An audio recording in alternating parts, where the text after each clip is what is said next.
Você já ouviu aquela história em que o empregado e o empregador não precisam de tanta lei e que seria muito melhor os dois negociarem diretamente?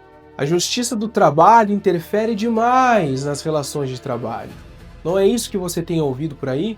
Até mesmo na questão da extinção da Justiça do Trabalho? Hoje eu quero mostrar uma coisa a vocês. E não é opinião minha. É algo que está no site do Tribunal Superior do Trabalho. Nós vamos olhar juntos, eu e você, os números dos processos ou a quantidade de processos e os assuntos desses processos que estão tramitando lá na Justiça do Trabalho. Vamos olhar juntos para você ver e com seus próprios olhos enxergar a realidade e a verdade e não fake news que querem colocar na sua cabeça. Por isso, se você não é inscrito no canal, se inscreva aqui no canal A Voz do Trabalhador, é só clicar aqui, deixa o seu gostei, ativa os sininhos para você receber as notificações quando tiver um vídeo novo e também nos siga lá no Instagram, @doutorweldre, porque lá também postamos muita informação para você, trabalhador.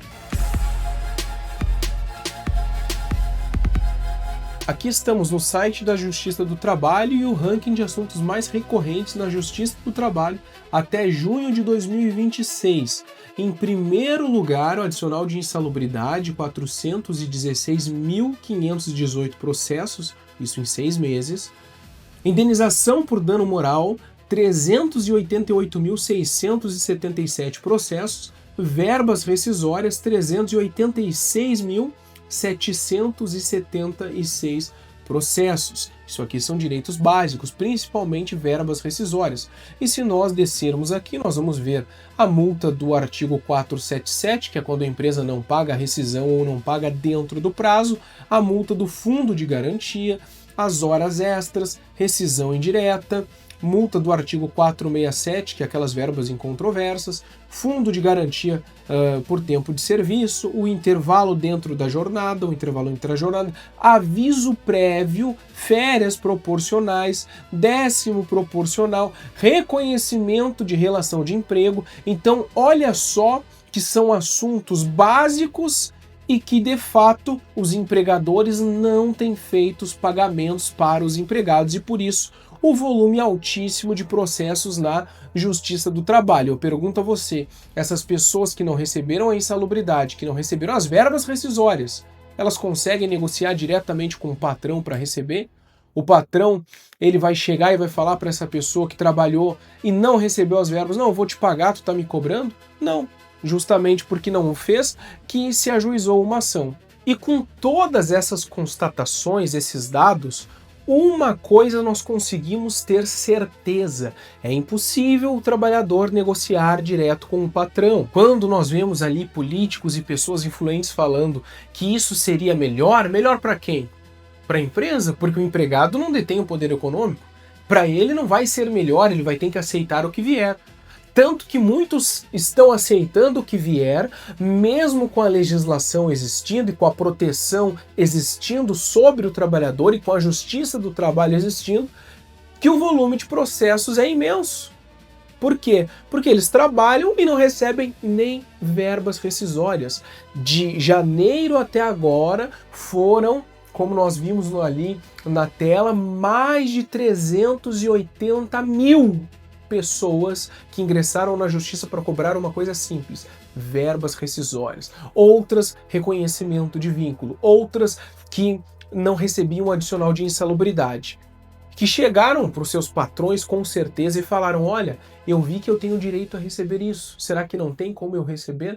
E o que o patrão disse? Não. Então, quando ela saiu, a ação foi ajuizada e ela cobrou os seus direitos. Isso não é falácia, não é mentira. A questão é que quando nós usamos 2 neurônios do cérebro, nós conseguimos entender que é impossível negociar diretamente com o patrão. Pensa só um atendente do supermercado, a faxineira, ali o porteiro de um prédio, chegar para o patrão diretamente e falar: eu quero um aumento.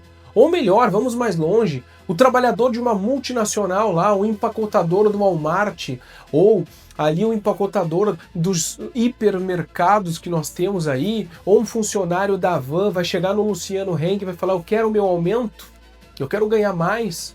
Vai acontecer isso? É questão de se pensar. Então vamos refletir para que você, trabalhador, não caia nessa conversa, não caia nessas falácias. Existem empregadores que pagam tudo certinho e a empresa deles com certeza não está dentro desses índices de processos. Agora outros que não pagam, e nós temos visto isso claramente nos dados e nas fontes oficiais. Então a livre negociação, meu caro, ela não existe. Abra os olhos, trabalhador. Inclusive eu quero fazer um adendo na minha fala, justamente para você entender o seguinte: é mais lucrativo muitas vezes para as empresas não pagar os seus direitos. Porque pensa só, você pode cobrar os 5 anos de qualquer tipo de verba na Justiça do Trabalho. Se você trabalhar 10 anos em uma empresa sem receber insalubridade, você só cobra os últimos 5. E ainda geralmente faz acordo e diminui o valor. Ou seja, a empresa já lucrou em cima disso. E vamos mais longe ainda. De 100 funcionários, quantos são aqueles que vão de fato ingressar na Justiça e cobrar os direitos? 10? 8? 5? O lucro da empresa continua ali. Por isso que para ela, muitas vezes é mais vantajoso não pagar os seus direitos. Então não caia nessa conversa, trabalhador. Você tem valor, você não pode ser massa de manobra. Você tem que ter o seu posicionamento e o seu lado. E o seu lado tem que ser do lado do direito dos trabalhadores e não cair nas falácias dessas pessoas influentes como Nicolas Ferreira, como esse Renan aí, que é candidato a presidente agora, que eu nunca ouvi tanta asneira de uma pessoa como ouço sair da boca dele. Então é incrível o que acontece. Preferia nem conhecia ele, nem sabia quem era. Agora que eu sei, preferia não saber. Então você vê que os direitos básicos estão recorrentes nas ações trabalhistas. Será que se negociar direto com o patrão, ele vai pagar esses direitos básicos? Claro que não vai. Por isso não caia nessa conversa. Tem que existir os sindicatos, tanto patronal quanto dos empregados, para poder existir uma negociação com equiparação de forças. Tem que existir a Justiça do Trabalho para que, caso a empresa descumpra suas obrigações, o trabalhador tenha um lugar para que ele possa ser amparado. Tem que existir o Ministério Público do Trabalho e o Ministério do Trabalho para cuidar das relações de trabalho e não fazer igual um antigo presidente aí abobado que extinguiu o Ministério do Trabalho, que é algo muito importante, e criou só uma pasta e uma secretaria para ver como ele era bem preocupado com os trabalhadores, né? Tanto que ele disse que só não tirava o 13º, as férias, porque era cláusula pétrea. Então, entenda, essas questões elas não engessam a economia, elas protegem você. Até porque se o empresário quiser, ele pode pagar mais para você. Por que não paga? Por que não ajuda mais? Questão de se pensar. E também não cai na falácia que empresário dá emprego para as pessoas. Porque se ele pudesse ter lucro sem ter pessoas, ele não teria pessoas lá para pagar o mínimo de salário como eles pagam. Ele teria lucro sem ninguém. Mas como ele precisa de mão de obra, ele não está te dando emprego. Você está dando lucro para a empresa e ele está te remunerando ainda minimamente pelo lucro que você dá. Então vamos abrir os olhos, tá bom, trabalhador? Eu vou ficando por aqui. Se você não se inscreveu no canal, se inscreva no canal, compartilhe esse vídeo com o máximo de trabalhadores para que juntos nós venhamos ser a maior nação de trabalhadores do Brasil e fazer com que os trabalhadores tenham voz. Estão tentando calar você com essas questões de livre negociação, negociação direto com o patrão, pejotização, uberização. Eles estão tentando calar você.